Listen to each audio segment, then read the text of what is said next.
Baik, pada kesempatan kali ini saya akan mempresentasikan hasil kerja saya atau tugas saya yang berjudul akuntansi biaya.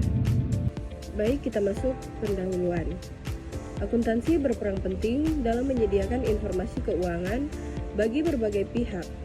Akuntansi keuangan berfokus pada laporan eksternal, sedangkan akuntansi manajemen pada kebutuhan internal.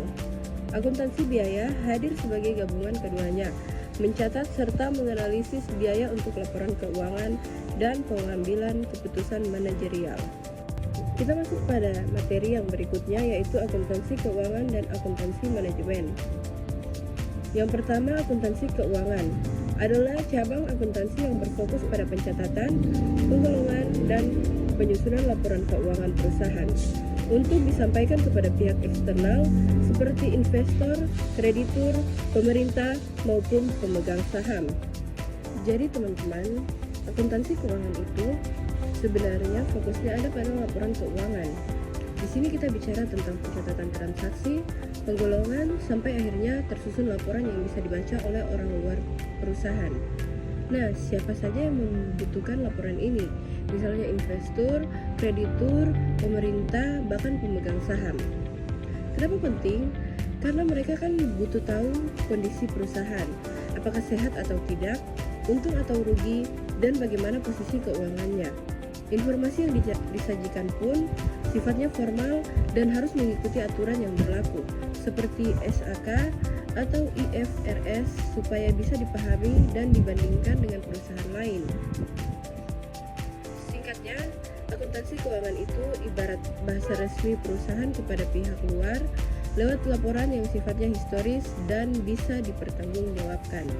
Sebelum kita lanjut, teman-teman pasti bertanya-tanya, apa itu SAK dan IFRS? Di sini saya akan menjelaskan. SAK atau Standar Akuntansi Keuangan adalah aturan baku yang dipakai perusahaan di Indonesia untuk menyusun laporan keuangan.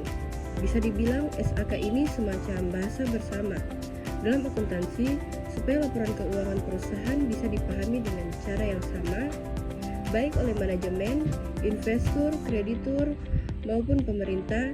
Jadi kalau semua pakai SAK, laporan keuangan jadi lebih rapi, transparan, dan bisa dibandingkan antar perusahaan. Sedangkan IFRS, kepanjangannya International Financial Reporting Standard, adalah standar akuntansi yang berlaku secara internasional. Tujuan IFRS ini adalah menyamakan aturan akuntansi di seluruh dunia. Jadi laporan keuangan dari perusahaan di Indonesia, Amerika, atau Jepang bisa dipahami dengan mudah oleh investor global. Indonesia sendiri mengadopsi IFRS ke dalam SAK, tapi tetap menyesuaikan dengan kondisi ekonomi dan peraturan di dalam negeri. Yang kedua, akuntansi manajemen adalah cabang akuntansi yang berfokus pada penyajian informasi keuangan dan non-keuangan bagi pihak internal atau manajemen untuk membantu dalam perencanaan, pengendalian, dan pengambilan keputusan. Kalau tadi akuntansi keuangan lebih banyak dipakai buat pihak luar, akuntansi manajemen itu fokusnya justru ke dalam perusahaan.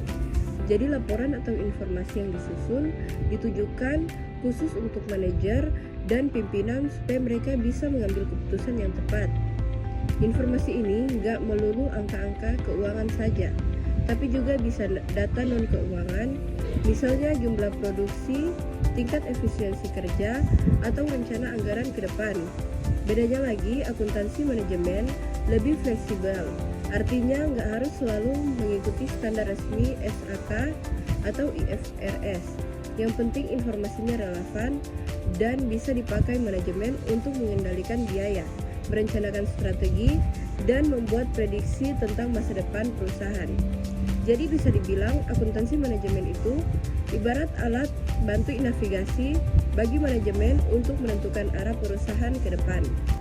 Sekarang kita masuk ke slide yang berikutnya, yaitu perbedaan akuntansi manajemen dan akuntansi keuangan. Kalau kita bandingkan, akuntansi keuangan dan akuntansi manajemen itu sebenarnya punya fokus yang beda. Yang pertama dari sisi pengguna.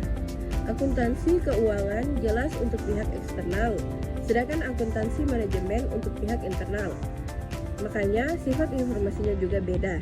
Yang keuangan biasanya data masa lalu yang sifatnya historis. Sementara manajemen bisa dipakai data masa lalu sekaligus prediksi masa depan.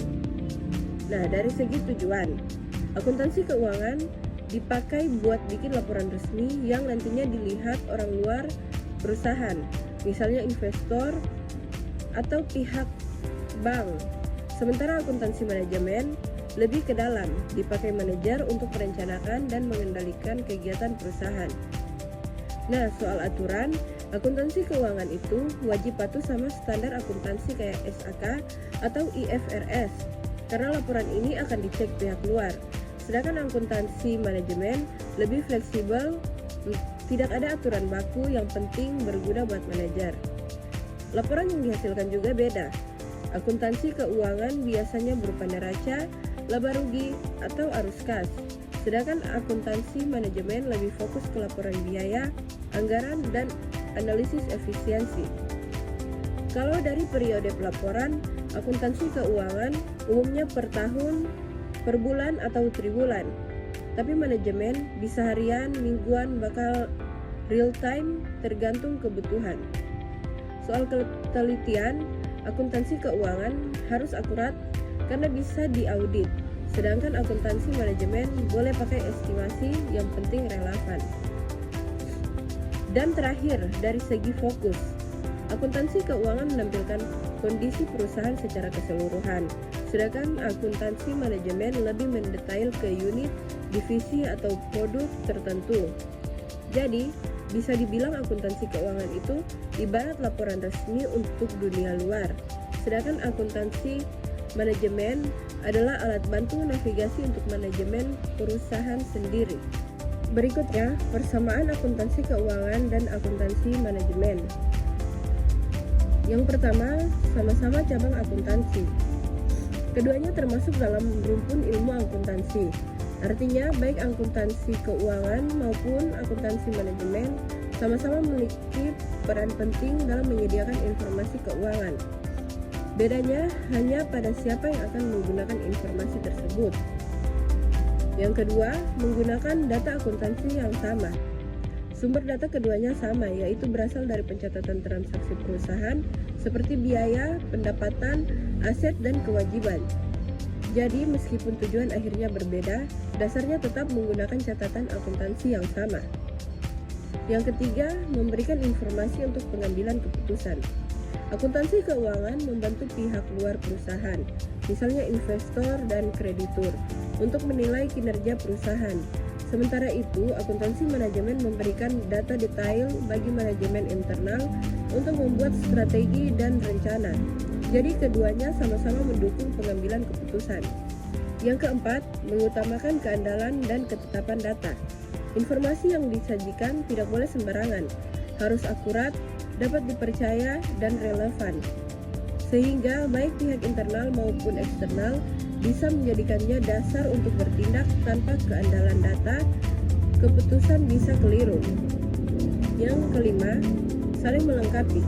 Akuntansi keuangan memberi gambaran umum kondisi perusahaan, misalnya melalui laporan keuangan. Data ini kemudian bisa diolah lebih rinci oleh akuntansi manajemen untuk keperluan perencanaan, analisis, dan pengendalian. Dengan begitu, keduanya saling mendukung dan melengkapi. Jadi akuntansi keuangan dan akuntansi manajemen sama-sama cabang ilmu akuntansi yang menggunakan data keuangan perusahaan untuk menghasilkan informasi yang akurat dan dapat dipercaya.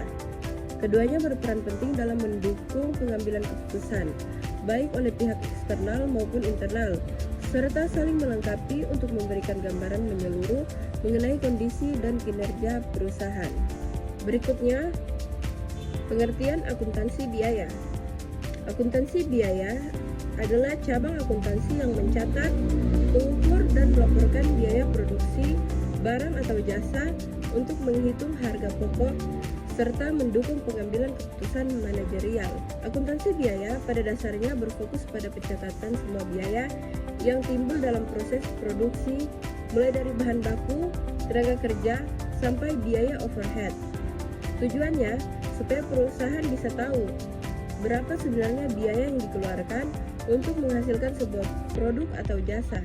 Informasi ini penting karena tidak hanya dipakai untuk menentukan harga pokok produksi, tetapi juga membantu manajemen dalam mengambil keputusan. Misalnya, apakah suatu produk masih menguntungkan? Bagaimana cara menekankan biaya yang terlalu tinggi? Atau strategi apa yang harus dipakai agar perusahaan lebih efisien? Jadi akuntansi biaya bukan sekadar mencatat angka, tapi juga memberikan gambaran nyata tentang kondisi biaya di perusahaan. Slide berikutnya yaitu tujuan dan peran akuntansi biaya. Di sini ada tujuan akuntansi biaya, yaitu 1. Menentukan harga pokok produk atau jasa, 2. Menyediakan data untuk penyusunan anggaran, 3. Mengendalikan biaya agar efisien, 4. Menjadi dasar penentu harga jual. Pertama, akuntansi biaya dipakai untuk menentukan harga pokok produk atau jasa. Dengan menghitung semua biaya yang dikeluarkan perusahaan, bisa tahu berapa sebenarnya biaya yang melekat pada produk. Kedua, akuntansi biaya menyediakan data untuk penyusunan anggaran. Anggaran ini penting supaya perusahaan bisa merencanakan biaya di periode berikutnya dengan lebih tepat. Ketiga, akuntansi biaya juga berfungsi untuk mengendalikan biaya.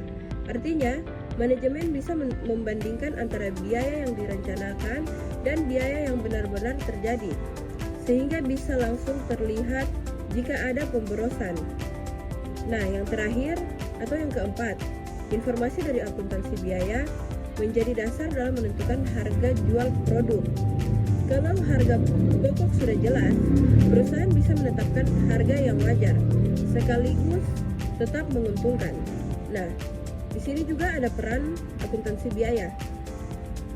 Yang pertama, memberi informasi yang relevan untuk manajer, membantu menilai kinerja manajerial, mendukung strategi perusahaan dalam meningkatkan laba. Akuntansi biaya punya peran besar dalam mendukung manajemen. Pertama, ia memberi informasi yang relevan sehingga manajer bisa mengambil keputusan yang tepat. Kedua, membantu menilai kinerja manajerial. Misalnya, apakah bagian produksi sudah efisien atau masih ada pemborosan. Ketiga, akuntansi biaya mendukung strategi perusahaan dalam meningkatkan laba. Karena dengan data biaya yang jelas, manajemen bisa menentukan strategi yang lebih efektif, baik dalam efisiensi maupun dalam penentuan harga. Yang berikut, karakteristik informasi akuntansi biaya. Yang pertama, relevan. Informasi biaya harus sesuai dengan kebutuhan manajemen. Artinya, data yang disajikan benar-benar bisa dipakai untuk mengambil keputusan, bukan sekedar angka yang tidak ada gunanya. Yang kedua, tepat waktu. Informasi harus tersedia ketika dibutuhkan. Kalau datanya terlambat, keputusan manajemen juga ikut terlambat, dan ini bisa merugikan perusahaan.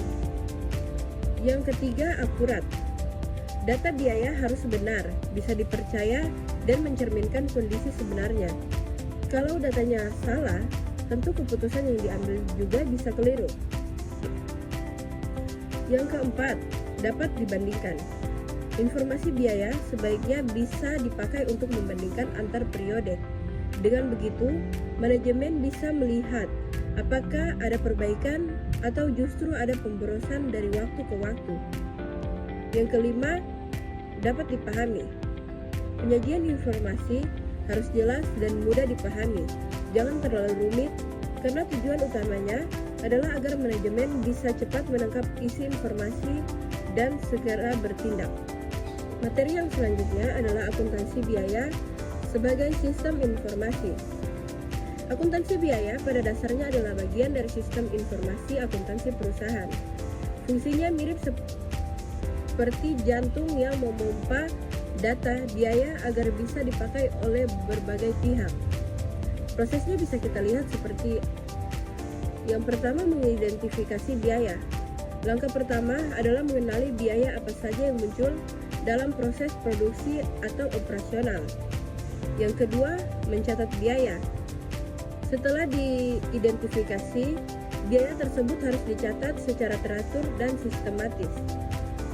Yang ketiga, mengklasifikasikan biaya. Data yang terkumpul kemudian dikelompokkan, misalnya ke dalam biaya bahan baku, tenaga kerja, dan overhead. Yang berikutnya ada melaporkan biaya. Hasil akhirnya merupakan laporan yang bisa dipakai manajemen untuk mengevaluasi dan mengambil keputusan. Nah, hasil informasi ini dipakai oleh pihak internal sebagai manajer produksi, keuangan, dan pemasaran untuk memastikan operasional berjalan efisien. Yang kedua, pihak eksternal, misalnya investor atau pemerintah. Biasanya jika ada kepentingan tertentu seperti laporan keuangan, perpajakan, atau penilaian kinerja perusahaan. Jadi, akuntansi biaya bukan hanya soal angka-angka, tapi sebuah sistem informasi yang membantu perusahaan memahami kondisi biaya dan menentukan langkah strategis. Sekarang kita masuk pada materi yang selanjutnya, yaitu faktor yang mempengaruhi sistem akuntansi biaya. Sistem akuntansi biaya di setiap perusahaan tidak selalu sama, karena ada beberapa faktor yang mempengaruhi bagaimana sistem itu dibangun dan dijalankan. Di sini ada 6 faktor yang saya ketahui. Yang pertama, jenis usaha.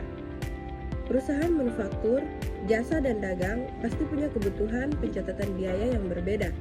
Misalnya, perusahaan manufaktur harus menghitung biaya bahan baku dan tenaga kerja produksi. Sementara perusahaan jasa lebih fokus pada biaya tenaga kerja dan overhead. Faktor yang kedua adalah ukuran perusahaan.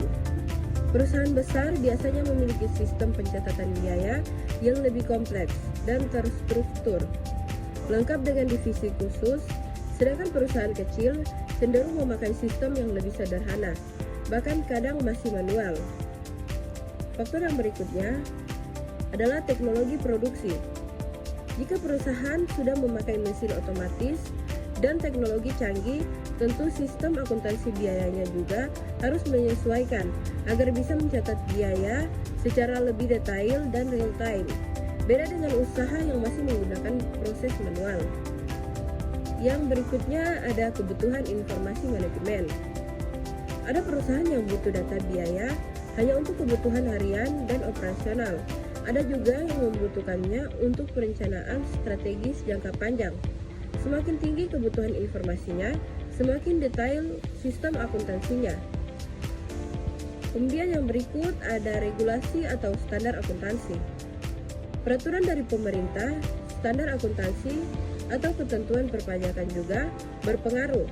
Perusahaan harus menyesuaikan sistem akuntansi biayanya supaya sesuai aturan yang berlaku. Yang keenam, lingkungan bisnis.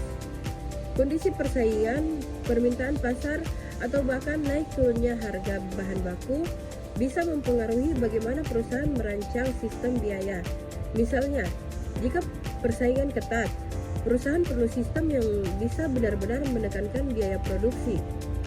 Jadi, bisa disimpulkan bahwa sistem akuntansi biaya itu fleksibel, menyesuaikan dengan kondisi masing-masing perusahaan. Tidak ada satu sistem yang cocok untuk semua, karena setiap usaha punya karakter dan kebutuhan yang berbeda. Jadi, kesimpulan yang bisa saya ambil dari presentasi kali ini adalah akuntansi biaya merupakan gabungan dari akuntansi keuangan dan akuntansi manajemen. Dari sisi keuangan, akuntansi biaya berperan dalam menghitung harga pokok produksi untuk laporan eksternal.